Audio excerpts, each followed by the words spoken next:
മാളു കരയില്ലേ? മോള് പേടിക്കണ്ട, ഞാൻ ദാ ഇവിടെയുണ്ട്. മോളുടെ അമ്മ ഇവിടെയുണ്ട്. കരയില്ലേ മോളെ? അച്ഛനും ഗംഗയും ഇപ്പൊ വരും. അയ്യോ, അന്ന് ഞാൻ ചെയ്ത ശബ്ദത്തിന്റെ പേരില് എനിക്കെന്റെ മാളിനെ തൊടാൻ പറ്റില്ലല്ലോ. നിക്ക്, ഞാൻ പറയുന്നൊന്ന് കേക്ക്. അപ്പോ നീ പോകാൻ തന്നെ തീരുമാനിച്ചു അല്ലേ? ഞാൻ ഇനി എന്തർത്ഥത്തിൽ എവിടെ താമസിക്കണ്ടേ? ഞാൻ പോവാ, എങ്ങോട്ടെങ്കിലും പോവാ. നീ പൊയ്ക്കോ. പക്ഷെ ഈ ഒരു കാരണത്താൽ നീ ഇപ്പൊ ഇവിടെ നിന്ന് ഇറങ്ങിപ്പോയാ പിന്നീട് നമ്മൾ തമ്മിൽ ഇനി കാണില്ല. എന്റെയും മോളുടെയും കാര്യത്തില് ഇനി നീ ഇടപെടാനും പാടില്ല. ആർക്കും ഒരു ശല്യമാവാൻ ഞാൻ വരില്ല. നിങ്ങൾക്ക് മുന്നിൽ ഞാൻ വരികയില്ല. നിങ്ങളുടെ അനുവാദം ഇല്ലാതെ മോളുടെ കാര്യത്തിൽ ഇടപെടുകയില്ല.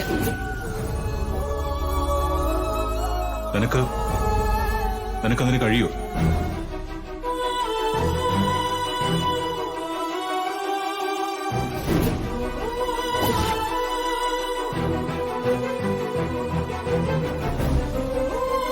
എങ്കിൽ സത്യം ചെയ്യും.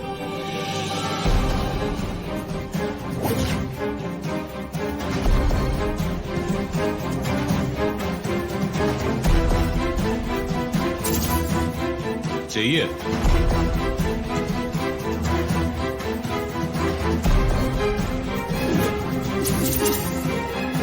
സത്യം ചെയ്യ്.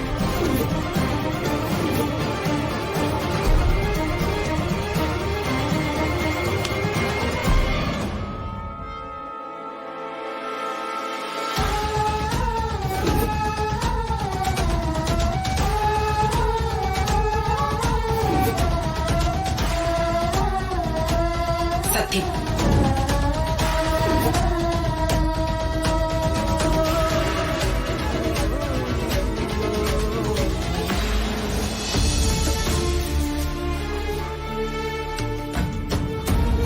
ഇനി എന്ത് ചെയ്യും? എത്രയും പെട്ടെന്ന് മാളുവിനെ ഇവിടുന്ന് മാറ്റണം. ആരെങ്കിലും സഹായിക്കാനില്ലാതെ എനിക്കത് ചെയ്യാൻ സാധിക്കില്ല. നോക്കാം.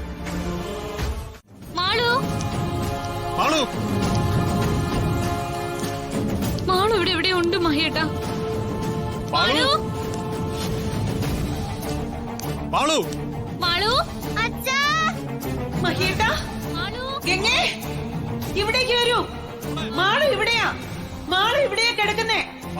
മഹേട്ടാ, ഗംഗേ. മാളു ഇവിടെ ഇല്ലെന്നാ തോന്നുന്നേ. വേഗം നമുക്ക് ഇവിടുന്ന് പോയി മാളുവിനെ അന്വേഷിക്കാം. മാളു ഇവിടെ തന്നെ ഉണ്ടെന്ന് എന്റെ മനസ്സ് പറയുന്നു മഹേട്ടാ. എങ്ങനെ നമ്മൾ എല്ലായിടത്തും നോക്കിയല്ലോ. വാഗെങ്ങെ താമസിക്കും തോറും അപകട സാധ്യത കൂടുതലാ. എത്രയും പെട്ടെന്ന് പോലീസിൽ അറിയിക്കുകയും ചെയ്യണം. മാളു, മാളു,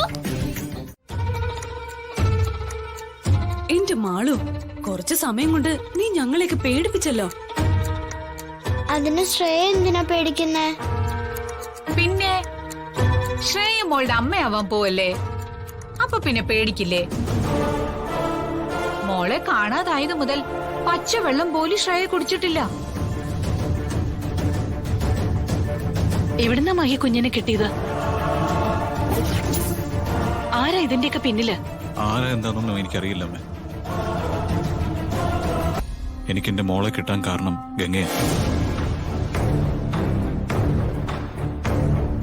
ഗംഗ കൂടെ ഉണ്ടായിരുന്നുകൊണ്ട് മാത്രമാണ് മാളുവിനെ രക്ഷിക്കാൻ സാധിച്ചത്. ഞാൻ കാരണമല്ല മഹേട്ടാ, ശ്രീ മഹേശ്വരനാ മാളുവിനെ രക്ഷിച്ചത്. അല്ല ഗംഗ, നിന്റെ ശ്രീ മഹേശ്വരൻ നിന്നിലൂടെയാ അവളെ രക്ഷിച്ചത്.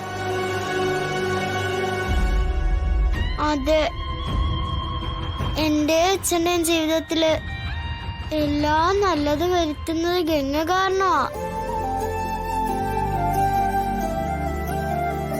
പറ മഹി, എന്താ ഉണ്ടായത്? അതമ്മേ,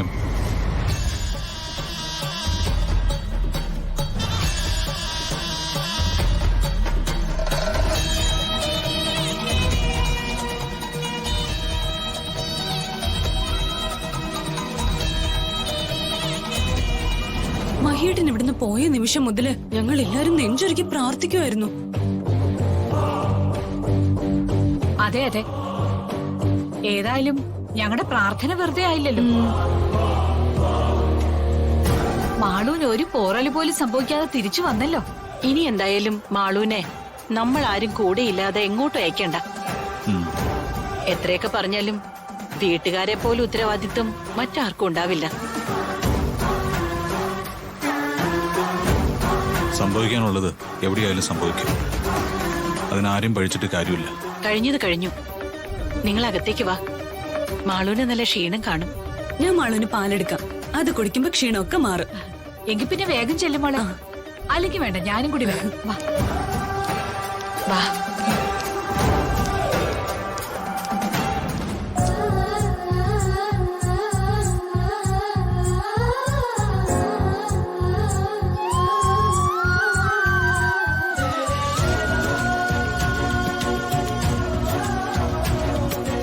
വേണ്ട ഗംഗേ. അങ്ങനെ പറയല്ലേ മോളെ, കുടിക്ക്. എങ്കിലല്ലേ മിടിക്കാവൂ.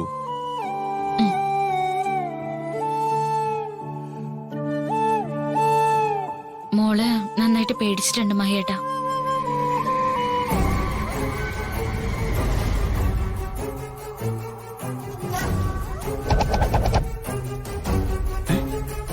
ഇവളങ്ങനെ ഇവിടെത്തി?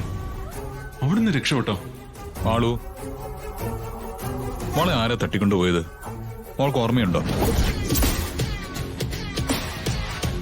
ഇല്ലച്ചാ, അയാള് മുഖംമൂടി വെച്ചിരുന്നു. അതുകൊണ്ട് ആരാന്ന് എനിക്ക് മനസ്സിലായില്ല.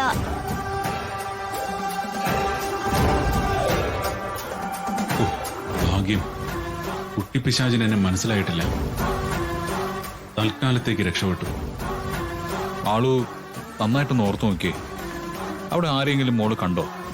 ഇല്ലച്ചാ, അവരെ ആരെയും എനിക്കറിയില്ല. അതൊന്നും ഇനി മാള് ഓർക്കണ്ട. മോൾക്ക് ഒന്നും പറ്റിയില്ലല്ലോ, അത് മതി. ശ്രീ മഹേശ്വരൻ കാത്തതുകൊണ്ടാ വലിയ അപകടത്തിൽ നിന്ന് രക്ഷപ്പെട്ടത്. അതെ, കഴിഞ്ഞതൊക്കെ കഴിഞ്ഞു. ഇനി എന്റെ മോളെ ആരും ഒന്നും ചെയ്യാതെ ഈ അച്ഛൻ നോക്കിക്കോളാം.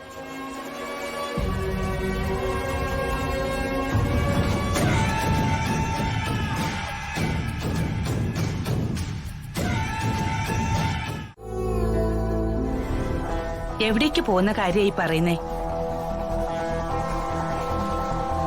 അച്ഛനും ഗംഗയും കൂടി എനിക്ക് ട്രീറ്റ് തരാൻ പുറത്തു കൊണ്ടുപോവാ. പുറത്തോ? അതെ മുത്തശ്ശി, മഹേട്ടനും മാളും പുറത്തു പോകാൻ നിർബന്ധിച്ച് വിളിക്ക. അതൊന്നും വേണ്ട. നീ ഈ രാത്രി ഇനി എവിടെയും പോകണ്ട. അതിനെന്താ, ഗംഗ തനിച്ചല്ലോ, ഞാനും അച്ഛനും ഇല്ലേ. അതുകൊണ്ടാ വേണ്ടാന്ന് പറഞ്ഞത്. എന്താ ഗംഗ ഇത്? മാളു കുട്ടിയാ, അവൾക്ക് കാര്യങ്ങളൊന്നും അറിയില്ല. അതുകൊണ്ടാ അവൾ ഓരോന്നിനും വാശി പിടിക്കുന്നത്. അതിനൊപ്പം തുള്ളുകയാണോ നീ ചെയ്യേണ്ടത്? മുത്തശ്ശി, ഞാൻ ഒന്നും പറയണ്ട. നീ വിവാഹ നിശ്ചയം കഴിഞ്ഞ പെൺകുട്ടിയാ. നിശ്ചയം കഴിഞ്ഞാൽ പാതി കല്യാണം കഴിഞ്ഞതിന് തുല്യ. അപ്പൊ നിന്റെ കാര്യങ്ങളിൽ നകുലിന് ഉത്തരവാദിത്വം ഉണ്ട്. ആ നഗർ എന്തിനാ ഗംഗയുടെ കാര്യങ്ങളിൽ ഇടപെടുന്നത്? എല്ലാ കാര്യങ്ങളിലും അനുവാദം ചോദിക്കാൻ വിവാഹം കഴിഞ്ഞിട്ടൊന്നുമില്ലല്ലോ മുത്തശ്ശി. ഞാൻ പറഞ്ഞില്ലേ, നിശ്ചയം കഴിഞ്ഞ സ്ഥിതിക്ക് നകുലിന് നിന്റെ കാര്യത്തിൽ അഭിപ്രായം പറയാം. പിന്നെ എത്രയൊക്കെ പുരോഗമന ചിന്താഗതി ഉള്ളവരായാലും വിവാഹം കഴിക്കാൻ പോകുന്ന പെണ്ണ് മറ്റൊരാളുടെ കൂടെ അസമയത്ത് പോകുന്നത് ഇഷ്ടപ്പെടില്ല. അതുകൊണ്ട് നീ ഇവർക്കൊപ്പം പോകണ്ട. ഇനി അഥവാ പോകണമെങ്കിൽ തന്നെ അത് പകൽ സമയത്ത് നകുലിന്റെ അനുവാദത്തോടുകൂടി പോകാം. ഈ മുത്തശ്ശിക്ക് എന്താ? നകുലല്ല, എന്റെ അച്ഛനും ഗംഗയെ വിവാഹം കഴിക്കാൻ പോകുന്നത്.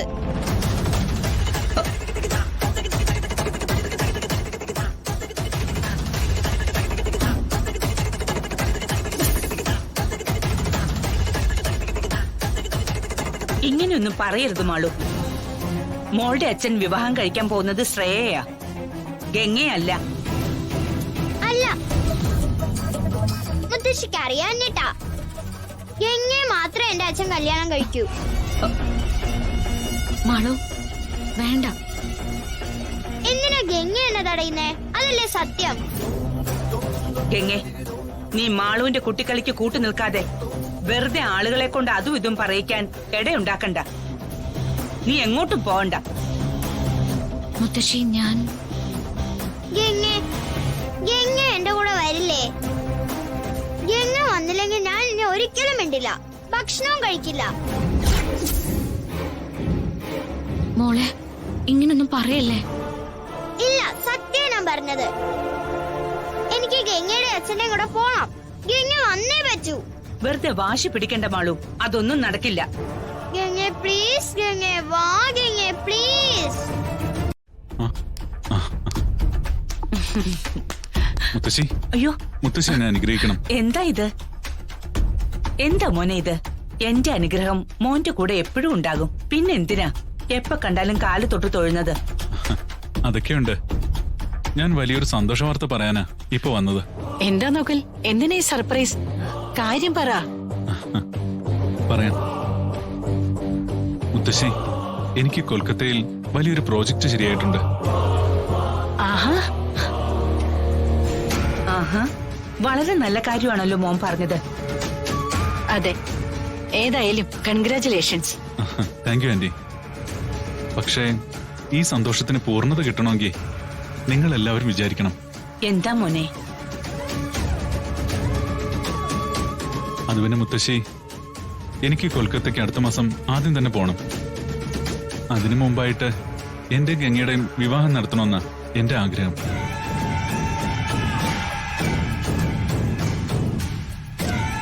വിവാഹക്കാരെയൊക്കെ തീരുമാനിക്കേണ്ടത് മുത്തശ്ശി ആന്റി അല്ലേ? അതെ, അതുകൊണ്ടല്ലേ ഞാൻ എല്ലാവരോടും അനുവാദം ചോദിച്ചത്. എനിക്ക് വിവാഹം എത്രയും പെട്ടെന്ന് നടത്തുന്നതിൽ സന്തോഷം മാത്രമേ ഉള്ളൂ. പക്ഷേ വിവാഹക്കാര്യം ജാനകിയമ്മയുടെ മാത്രം തീരുമാനമാണ്. കാരണം ഗംഗയ്ക്ക് മേൽ ജാനകിയമ്മയ്ക്ക് മാത്രമേ മറ്റാരെക്കാളും അധികാരവും അവകാശവും ഉള്ളൂ.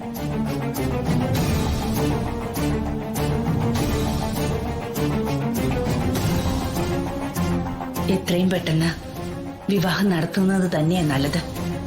വൈകും തോറും അത് ദോഷമായി മാറും. മുത്തശ്ശി എന്താന്നും മിണ്ടാതെ നിൽക്കുന്നേ? വിവാഹം ഉടനെ നടത്തുന്നതില് മുത്തശ്ശിക്ക് എന്തെങ്കിലും എതിർപ്പുണ്ടോ? ഒരു എതിർപ്പും ഇല്ല. എത്രയും പെട്ടെന്ന് ഗംഗയെ നിന്നെ ഏൽപ്പിക്കണമെന്ന് തന്നെയാ എന്റെയും ആഗ്രഹം. എങ്കിൽ പിന്നെ നകുലൻ പോകുന്നതിന് മുമ്പ് നമുക്ക് ഇവരുടെ വിവാഹം അങ്ങ് നടത്താം, അല്ലേ ജാനകിയമ്മേ? അതിനെന്താ ഇനി ഒരു ആലോചന? എന്തായാലും ഗംഗ നകുലിനുള്ളതാണെന്ന് തീരുമാനിച്ചു കഴിഞ്ഞു. പിന്നെന്താ, അല്ലേ മുത്തശ്ശി? അതെ അതെ. മുത്തശ്ശിയുടെ വാക്ക് വിശ്വാസമില്ലഞ്ഞിട്ടല്ല. ഇനി ഞാൻ കൊൽക്കത്തയ്ക്ക് പോയാ തിരിച്ചു വരാൻ കുറച്ചു സമയമെടുക്കും. ആ ഒരു കാലയളവ് വരെ കാത്തിരിക്കാൻ എനിക്ക് ക്ഷമയില്ല. എത്രയും പെട്ടെന്ന് വിവാഹം നടത്തിയ അത്രയും നല്ലതെന്നാ ഞാൻ കരുതുന്നത്. അതിൽ നിനക്ക് ഒരു സംശയവും വേണ്ട മോനെ. നീ പോകുന്നതിന് മുൻപ് ഗംഗയും നീയും തമ്മിലുള്ള വിവാഹം മുത്തശ്ശി നടത്തിയിരിക്കും.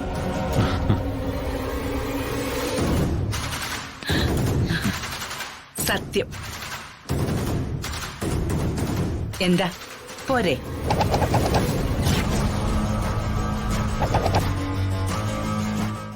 അതെ ആന്റി, സത്യം പറയാലോ, മഹേട്ടിന്റെ ഈ മാറ്റം എനിക്ക് സഹിക്കാൻ പറ്റുന്നില്ല. എനിക്ക് വാക്ക് തന്ന് വിവാഹം ഉറപ്പിച്ചിട്ട് മറ്റൊരുത്തി ഇഷ്ടമാണെന്ന് പറഞ്ഞു പോകുന്നത് ഞാൻ എങ്ങനെ സഹിക്കും? ഞാനും ഒരു പെണ്ണല്ലേ. ശ്രേയേ, നീ അതൊന്നും ഓർത്ത് വിഷമിക്കരുത്. ആണുങ്ങൾ അങ്ങനെയാ. പക്ഷെ വിവാഹത്തോടെ എല്ലാം മാറും. എങ്ങനെയും വിവാഹം പെട്ടെന്ന് നടത്തിയെടുക്കണം. പിന്നെ മഹിയെ നിനക്ക് നിന്റെ വരുതിയിലാക്കാൻ പറ്റും.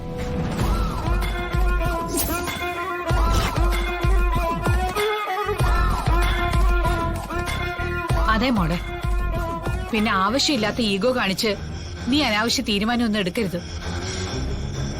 മഹി നിന്നെ വിവാഹം കഴിക്കാൻ സമ്മതിച്ചത് നിന്നോടുള്ള പ്രേമം കൊണ്ടൊന്നുമല്ല, മാളുവിന് വേണ്ടിയാ.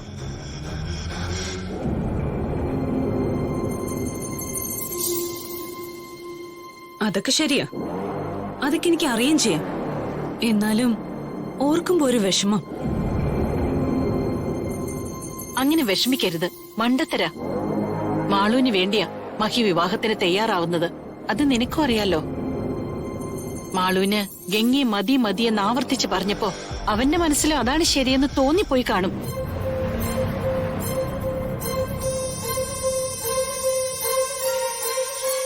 അതേ മോളെ, അത്രേ ഉള്ളൂ. അതിന് നീ ആ വില മാത്രം കൊടുത്താ മതി. നാത്തും പറഞ്ഞതാ ശരി. നമ്മൾ അല്പം അലിഞ്ഞ അവനെ ആ വേലക്കാരി പെണ്ണിനെ ഈ കൈലാസത്തിന്റെ റാണിയാക്കും. പിന്നെ നാത്തൂനുൾപ്പെടെ നമ്മുടെയൊക്കെ അവസ്ഥ വളരെ മോശമാവും. അത് നീ മറക്കണ്ട.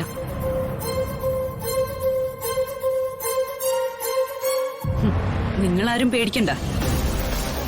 അങ്ങനെ ഞാൻ ഈ വിവാഹത്തിൽ നിന്ന് പിന്മാറില്ല. പിന്നെ മുത്തശ്ശി പറ്റില്ല എന്ന് കൂടെ പറയുമ്പോ മഹേട്ടിന് മോഹം മനസ്സിൽ നിന്ന് കളഞ്ഞോളൂ.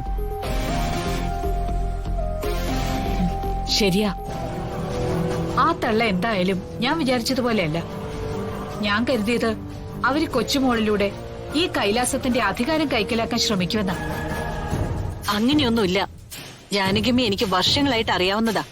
കൊടുത്ത വാക്ക് അവരേത് വിധേനയും പാലിക്കും. മാത്രമല്ല, നകുലിനെ അവർക്ക് പ്രാണനാ. ഒരുപക്ഷെ മഹിയേക്കാൾ കൂടുതൽ സ്നേഹം ജാനകിയമ്മയ്ക്ക് നകുലിനോടാ. അത് നന്നായി. അതുകൊണ്ടാവും മഹേട്ടിനോട് വിവാഹത്തിന് എതിർപ്പ് പറഞ്ഞത്. ഇനി അവരുടെ മനസ്സെങ്ങാനും മാറുമോ? ഒരിക്കലും ഇല്ല മുത്തശ്ശി. മുത്തശ്ശിയുടെ വാക്കിനെതിരായി ഞാൻ ഒന്നും ചെയ്യില്ല. മുത്തശ്ശി പറഞ്ഞ ആളിനെ മാത്രമേ ഞാൻ വിവാഹം ചെയ്യൂ എന്ന എന്റെ വാക്ക് എന്തൊക്കെ വന്നാലും ഞാൻ അനുസരിക്കും. പക്ഷേ മുത്തശ്ശി എന്നോട് അല്പം കരുണ കാണിക്കണം. അതുവരെ മാത്രം എന്നെ ഇവിടുന്ന് കൊണ്ടുപോകരുത്. അതെനിക്ക് സഹിക്കാനാവില്ല. പക്ഷെ നീ ഇവിടെ നിൽക്കുന്ന ഓരോ നിമിഷവും പ്രശ്നങ്ങൾ കൂടിക്കൊണ്ടിരിക്കുക. എന്ത് പ്രശ്നം? അതൊക്കെ മുത്തശ്ശിയുടെ വെറും തോന്നല് മാത്രം. ഒന്നും ഉണ്ടാവില്ല. നിന്റെ ഈ വാശി ദോഷത്തിനാ മോളെ. ഇല്ല മുത്തശ്ശി, വിവാഹം കഴിയുന്നവരെങ്കിലും എന്നെ ഇവിടെ നിൽക്കാൻ അനുവദിക്കണം. ഞാൻ മുത്തശ്ശിയുടെ കാല് പിടിക്കാം.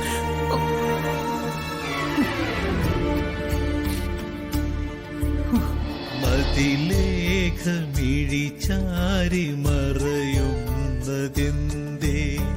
ഒരു വാക്കു പറയാതെ അകലുന്നതെന്ത്? അനുയാത്ര തുടരാതെ മടങ്ങുന്നതെന്തേ? ദൂരെ ഏതോ വേനൽ കാട്ടിനുള്ളിൽ കാണാം പൂക്കടമ്പാ. എനിക്ക് ഗംഗയെ വിവാഹം കഴിക്കാൻ ആഗ്രഹമുണ്ട്.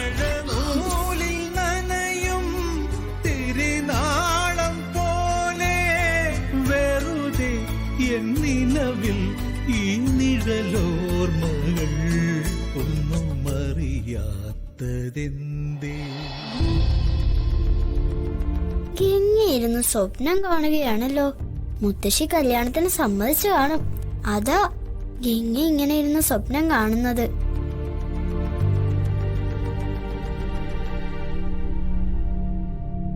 ഗംഗേ, ഒറ്റയ്ക്കിരുന്ന് സ്വപ്നം കാണുവാണോ? എന്നോട് എന്തോ എന്ന് പറയാന്ന് പറഞ്ഞിട്ട് ഇതുവരെ പറഞ്ഞില്ലല്ലോ.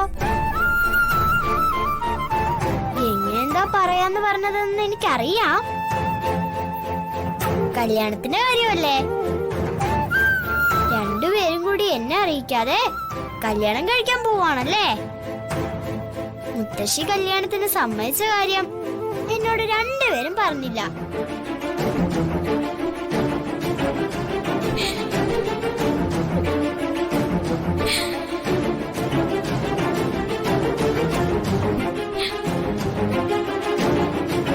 അച്ഛനെ എല്ലാവർക്കും ഇഷ്ടാവും. അപ്പൊ പിന്നെ മുത്തശ്ശി നിങ്ങളുടെ വിവാഹത്തിന് സമ്മതിക്കാതിരിക്കേണ്ട കാര്യമില്ലല്ലോ.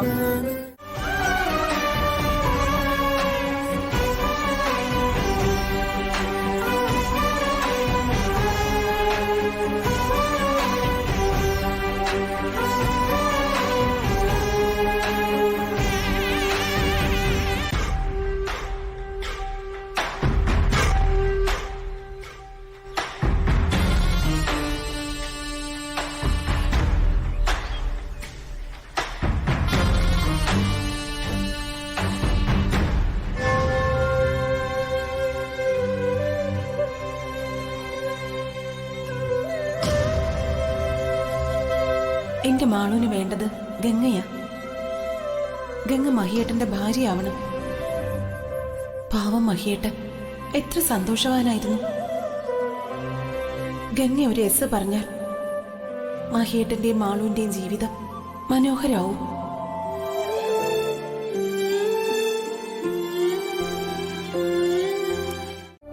പക്ഷെ ഞാൻ ചോദിക്കുമ്പോഴെല്ലാം ഗൗരി ചേച്ചിയെ കുറിച്ച് സംസാരിക്കാനാവാതെ മഹിയേട്ടൻ ഒഴിഞ്ഞു മാറാറാ പതിവ്. അതുകൊണ്ട് ചോദിക്കാനും എനിക്കൊരു മടിയാ. ഗൗരിയുടെ ഓർമ്മകളെല്ലാം എനിക്ക് പ്രിയപ്പെട്ടതാണെങ്കിലും അവളില്ല എന്നൊരു തിരിച്ചറിവ് തരുന്നത് മനസ്സിലൊരു 1000 മുള്ളു തറയ്ക്കുന്ന വേദനയാണ് ഗംഗ. വേണ്ട മഹിയേട്ടാ, ഞാനൊന്നും ചോദിച്ചില്ലാന്ന് കരുതിയാ മതി. മഹിയേട്ടന്റെ മനസ്സ് വേദനിപ്പിക്കാൻ എനിക്കൊരിക്കലും ആഗ്രഹമില്ല. ഗംഗെ, അതൊന്നും സാരമില്ല. നീ എത്രയോ പ്രാവശ്യം ഈ കാര്യം എന്നോട് ചോദിച്ചു. ഇനിയും ഞാൻ പറയാതിരിക്കുന്നത് ശരിയല്ല. ഗൗരിയില്ല എന്നുള്ള സത്യം ഞാൻ എന്നേ മനസ്സുകൊണ്ട് അംഗീകരിച്ചു കഴിഞ്ഞത്. ആദ്യമൊക്കെ അത് അംഗീകരിക്കാൻ എനിക്ക് വലിയ ബുദ്ധിമുട്ടായിരുന്നു.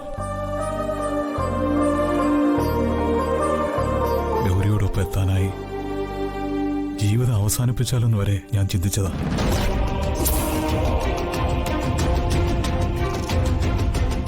പക്ഷേ അപ്പോഴെല്ലാം എന്റെ മാളുവിന്റെ മുഖം അതിന് തടസ്സമായിട്ട് നിന്നു.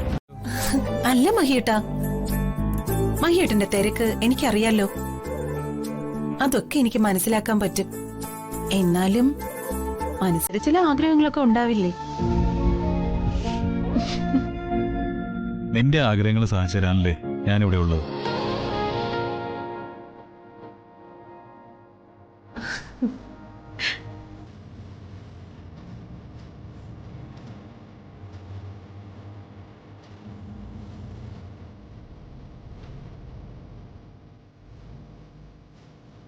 ഗൗരിയുടെ പല ആഗ്രഹങ്ങളും ഞാൻ സാധിച്ചു കൊടുക്കാൻ തുടങ്ങുമ്പോഴാവും അമ്മ എന്തെങ്കിലുമൊക്കെ ആവശ്യങ്ങളായിട്ട് വരുന്നത്.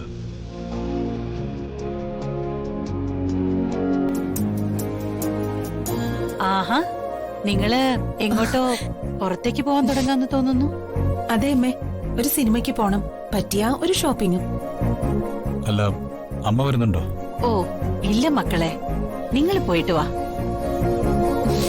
ഇന്ന് നീ നേരത്തെ വന്നത് കണ്ടപ്പോ ഞാൻ നിന്നെയും കൂട്ടി ഒന്ന് അമ്പലത്തിൽ പോവാന്ന് വിചാരിച്ചു. അത് പറയാനാ ഞാനിപ്പോ ഇങ്ങോട്ട് വന്നത്. ഇനിയിപ്പോ നിങ്ങൾ പോവാനിറങ്ങിയ സ്ഥിതിക്ക് പോയിട്ട് വരൂ. അല്ലാതിപ്പോ എന്ത് ചെയ്യാനാ? പിന്നെ ഇന്ന് പോയില്ലെങ്കിൽ പിന്നെ എനിക്ക് ഇനി കുറച്ച് ദിവസത്തേക്ക് അമ്പലത്തിൽ പോവാൻ പറ്റില്ല. അതുകൊണ്ടായിരുന്നു.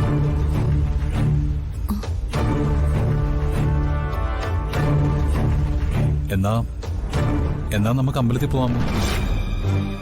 ഓ വേണ്ട മോനെ, സാരമില്ല, നിങ്ങൾ പോയിട്ട് വാ. ഇനി ഒരാഴ്ച കഴിഞ്ഞ് ഞാൻ അമ്പലത്തിൽ പോയിക്കോളാം. ഇന്ന് അമ്പലത്തിൽ പോയിട്ട് നാളെ വേണമെങ്കിൽ സിനിമയ്ക്ക് ഷോപ്പിങ്ങിനൊക്കെ പോവാലോ. ഞാൻ ഏതായാലും റെഡിയായിട്ട് നിൽക്കുക. അമ്മ പോയി റെഡിയായിട്ട് വാ, നമുക്ക് അമ്പലത്തിൽ പോവാം. അല്ലേ ഗൗരി?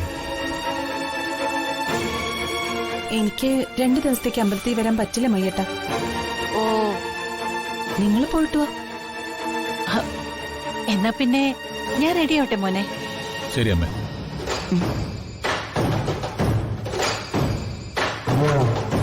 പോയിട്ട് വരാം.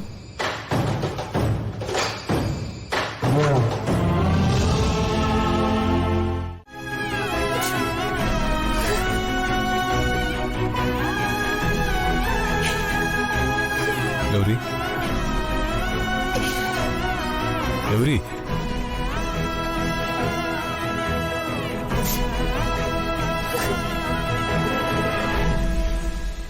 എന്താ ഗൗരി? എഴുന്നേറ്റേ. എന്ത് പറ്റി?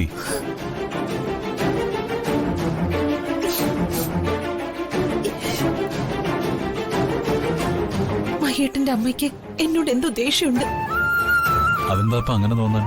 ഇതിപ്പോ എത്ര പ്രാവശ്യമായി മഹിയേട്ട, ഞാൻ എന്താഗ്രഹിച്ചാലും അത് നടക്കില്ല. അമ്മ അത് എങ്ങനെയെങ്കിലുമൊക്കെ മുടക്കും. ഞാൻ എന്ത് തെറ്റാ അമ്മയോട് ചെയ്ത്? ശ്ശെ, ഇതൊക്കെ നിന്റെ തോന്നല ഗൗരി. അമ്മ ഇതൊന്നും മനഃപൂർവ്വം ചെയ്യുന്നതല്ല. മനസ്സിലുള്ളത് മറച്ചു വെച്ച് അമ്മയ്ക്ക് ശീലവുമില്ല. അമ്മ നമ്മളോടുള്ള കാര്യം മാത്രം ഒന്ന് പറയുന്നു, അതും നിന്റെ മുന്നിൽ വെച്ച് തന്നെയല്ലേ. അമ്മയുടെ ആഗ്രഹങ്ങൾ സാധിച്ചു കൊടുക്കേണ്ടത് എന്റെ കടമയല്ലേ. ഇന്ന് തന്നെ അമ്മ അമ്പലത്തിൽ പോണെന്ന് കരുതി. വീണ്ടും നീ എന്റെ വാക്കിന് യാതൊരു വിലയും തരാതെ, ഞാൻ പറഞ്ഞതനുസരിക്കാതെ പലതും ചകഞ്ഞു നടക്കുക. ഒരു വീട്ടില് പല രഹസ്യങ്ങളും ഉണ്ടാവും. അതൊക്കെ ഈ വീടിന്റെ മാത്രം രഹസ്യ.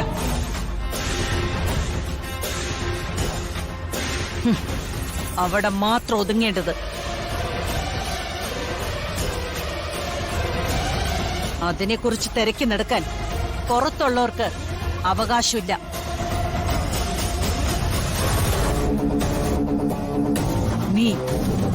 നീ പുറത്തുനിന്നുള്ളവളാ.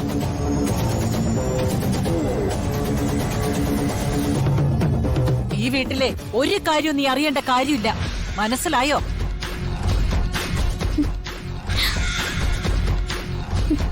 മനസ്സിലായി. ഇത് ഞാൻ നിനക്ക് തരുന്ന താക്കീതാ, അവസാന താക്കീത്.